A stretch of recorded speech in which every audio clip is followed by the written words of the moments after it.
Good morning. Thank you so much for joining me for today's Wednesday webinar, Social Security Disability for Lupus. This is actually a topic that I get a lot of questions about.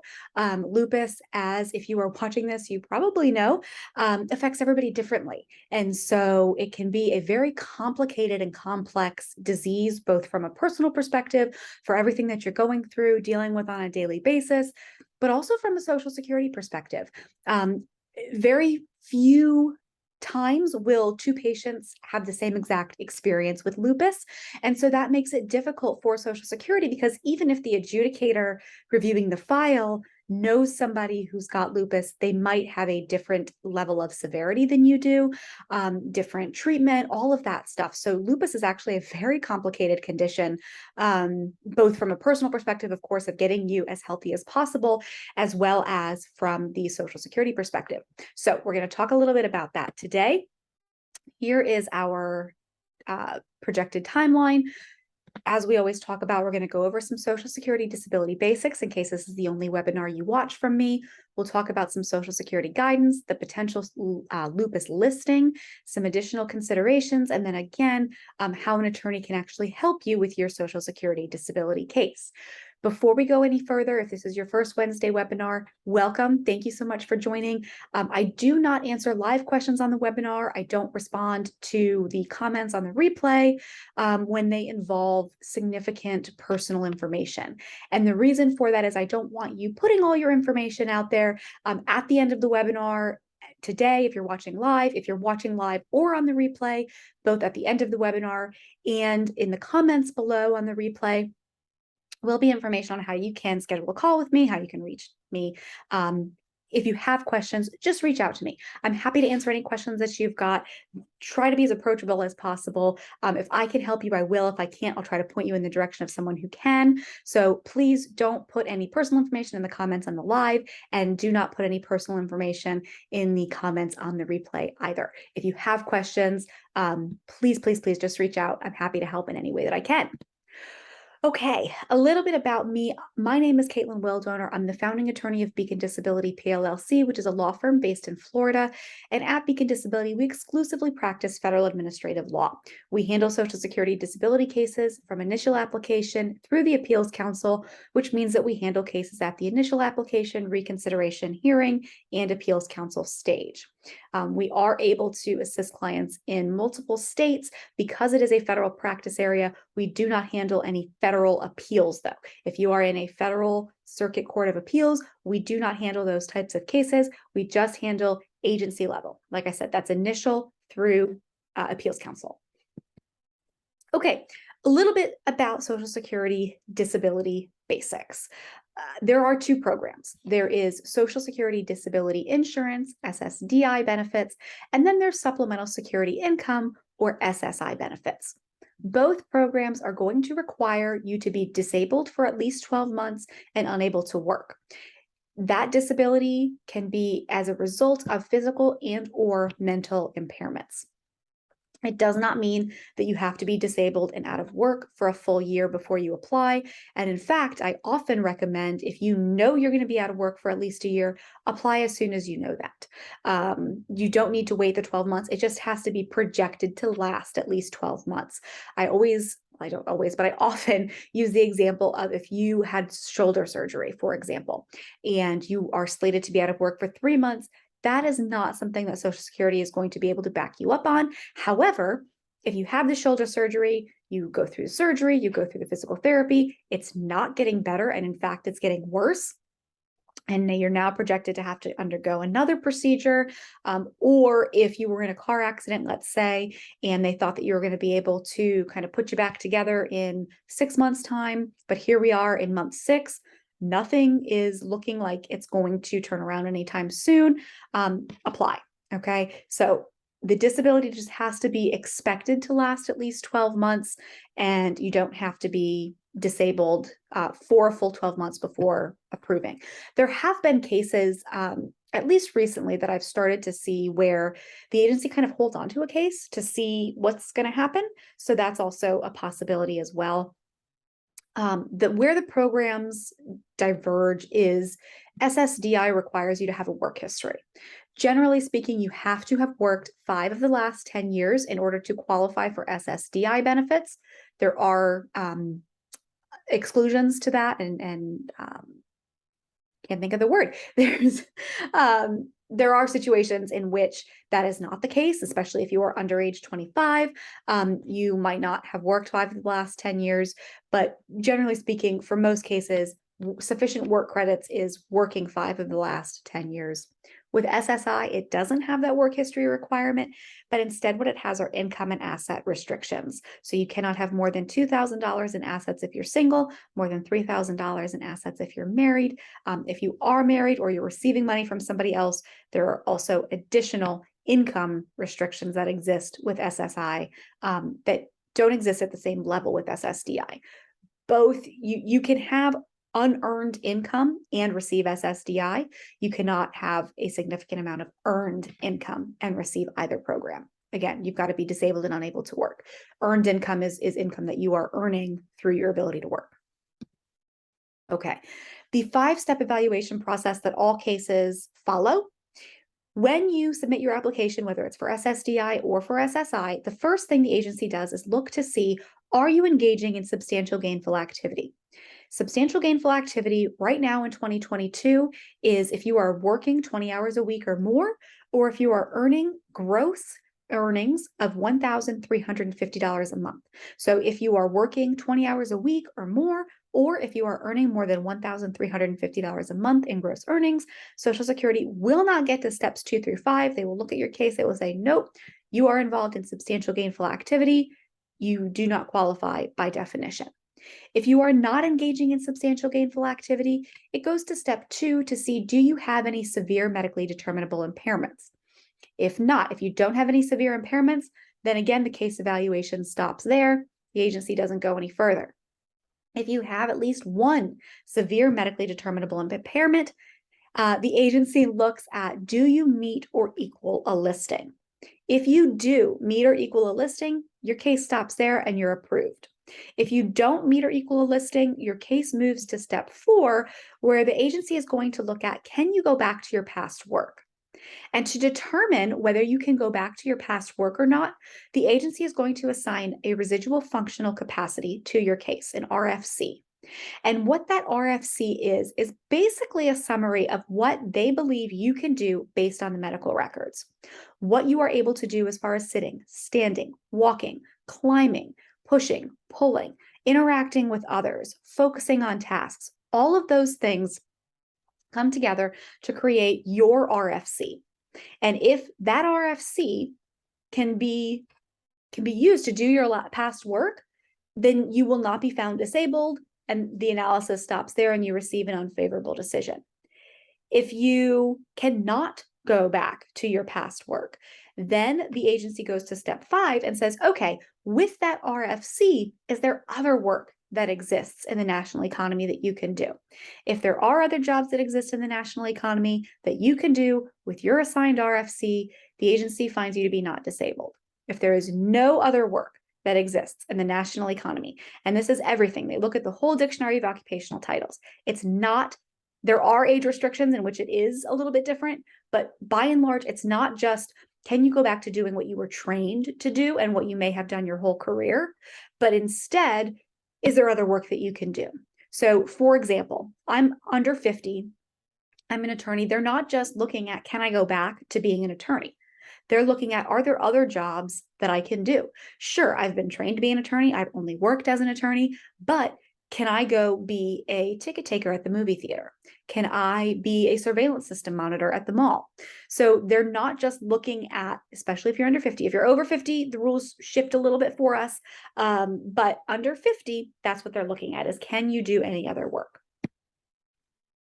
Okay, so looking at medical records, Social Security looks to the American College of Rheumatology criteria for the classification of lupus. And in May 13th of 2020, new criteria for lupus came on, and it highlighted the fact that no symptom is given, and the disease of 2 SLE patients can differ in every possible way. And that is, nothing is closer to the truth that I've seen when it comes to lupus. that is the most recent that I could find as of right now, classification. However, in August, well, that's new criteria. In August of 2019, the American College of Rheumatology did issue the 2019 classification for SLE, and it includes a positive ANA at least once. If you've got that positive ANA at least once, that's what you need for that entry criterion, okay? Then there's weighted criteria that's added. Okay, you've got that positive ANA. Now we've got looking at 7 clinical areas, including constitutional, hematologic, neuropsychiatric, mucocutaneous, serosal, musculoskeletal, and renal. And then there's 3 other immunological components. And those are weighted from 2 to 10. Patients that have more than 10 points from those 10 clinical groups are classified as lupus. So you've got to have that positive ANA. If you don't have positive ANA, Social Security, even if you've got your rheumatologist that's diagnosed you with lupus somehow, Social Security might not look at it as an official lupus diagnosis. You've got to have that positive ANA. And then you've also got to have at least 10 points from those 10 different domains. Here is the actual listing for lupus within the agency. Social Security is going to look for a couple of things. Under A, as you'll see, it's got to involve 2 or more organs and body systems, with at least one of those organs or body systems involved to at least a moderate level of severity. And you have to have at least 2 of the constitutional symptoms or signs of lupus, which include severe fatigue, fever, malaise, involuntary weight loss. That is, organs and body systems can be, if you've got the lupus rash to a significant or a moderate level. The skin is one organ or body system. Renal is another that's commonly involved in lupus cases. That's another organ body system. I'm trying to think of some of the other common ones that you tend to see with lupus. So you've just got to have at least one of those 2 organs or body systems involved to at least a moderate level of severity. And you have to have medical documentation of at least 2 of those constitutional symptoms or signs: fatigue, fever, malaise, or involuntary weight loss. Okay, so that's one way to meet the listing. The other way to meet the listing is if you have repeated manifestations of SLE with at least, again, 2 of those constitutional symptoms or signs, and one of those 3 at the marked level. So you have marked limitation in your activities of daily living, you have marked limitation in your ability to maintain social functioning, or you have marked limitation in your ability to complete tasks in a timely manner due to deficiencies in concentration, persistence, or pace. So those are the 2 paths to meet the lupus listing. And I'm sure there are plenty watching right now that are saying, oh yeah, I absolutely meet A and B. You've got to make sure the medical records back that up. As we often see with lupus, and as I've mentioned, and as Social Security is acknowledged, as the American College of Rheumatology is acknowledged, no 2 cases are the same. And it's important that you've got a doctor that's not only treating you to get you back to some level of functioning and health, but that they are documenting the medical file to show, here's what your limitations are. Here's how the lupus is manifesting in your specific situation. It's not enough to go to the doctor, have them write, yep, SLE, not able to work, and pass it off. And you show it to me and say, oh, this, I'm disabled, this should work. No, you've got to have those supportive medical records that really show what are those limitations, what organs and body systems are involved in your specific case, to what degree of severity are those systems involved. Do you have limitations in daily living? What are those limitations? What about your ability to concentrate, to persist, to maintain pace? Can you do a load of laundry all in one day? From getting it from the bedroom, to putting it in the washer, to putting it in the dryer, to pulling it out, to folding it, to putting it away. Now, frankly, I don't do it all in one day sometimes, but that's not because of my ability to concentrate, persist, or maintain pace. It's because of my schedule. So if it's, you're not able to do the laundry all day because you've got to take a nap, you have to stop and rest after doing this or that. You can maybe only stand for 5 minutes at a time before something sets in. Have all of that documented in the medical records. It can really be helpful. Some considerations, medical records are paramount. That's kind of why I just went off on that tangent about the importance of medical records. It's not enough to just have the diagnosis. You've got to have the medical records that outline the diagnosis, outline your limitations, outline what's being done, outline what the future looks like, it's got to be, it's critical. The issue in Social Security work is not just, can you go back to your past work? Like I was saying before, if this were my situation, I'm under 50. It's not just, can I go back to my work as an attorney, but are there any other jobs that exist in the national economy that I can do? That's what the agency is looking at. Once you hit 50, then the grid rules might apply and things do start to shift and change as far as what Social Security is going to look at, as far as what jobs you might be able to do. Functional capacity can also be relevant, even in lupus cases. If you don't meet or equal those listings, but your doctor is saying that you've got to have an infusion every other week for 3 hours at a time, and that, before that infusion, the few days before, you're in bed all day, and a few days after, you're in bed all day. So in the course of a month, you're basically out of work for a week per infusion. 2 infusions, you're out of work for 2 weeks. That's important. Put that in the record. Objective medical records are important. With lupus, that can be super tough to do, but it's very important to have all of the medical records and supporting documentation that you can. All right, so getting into how an attorney can help you, we can provide guidance on what correspondence from Social Security actually means. If you get to us in time, we can file any necessary appeals. The appeal windows are 60 days. So if you call us on day 58, we might not be able to get in time to get that appeal filed. And I have had situations where I have told clients, file the appeal. Give me a call back once it's done. We can jump in. We help review your medical records and your case file. We can discuss what additional records would be helpful for your case after reviewing those medical records. We review your documents for accuracy and completeness. We discuss what the agency is looking for in their requested forms. We work with you to provide relevant updates back and forth from you and Social Security throughout the case.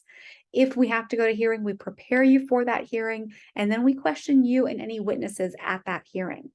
As you can see, it's these Social Security cases, and part of the reason too why I don't take questions or give real legal advice on these webinars is because every case is different. I can't tell you what you need for your case until I see your case. I can't tell you if you have a strong case or not until I see the medical records. So, I do these webinars as a way to educate and to discuss in generalities, but if you have specific questions and really need specific legal advice, reach out independently and we can chat with you about what we can do to help. Here is, as promised, the contact information. If you have questions, please, please, please give me a call, send us an email.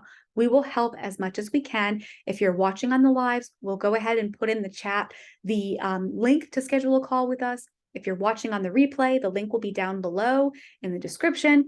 Please schedule a call, give us a call, send us an email, whatever is easiest for you to get in touch with us if you have questions. As I said, this is not legal advice. This is general information. If you would like legal advice, you need an attorney, feel free to reach out. We help anybody that we can. And if we can't help, we try to point you in the right direction because we understand how frustrating this process really can be. It's not what you foresaw for life. It's not what you want to be going through. So we get it. We try to make it as easy as possible, try to help as much as we can. But yes, if you've got questions, if we can help, just reach out. And I appreciate you watching. If you're live, have a great rest of your day. If you're on the replay, you have a great rest of your day too. Thank you so much for joining. Have a good day.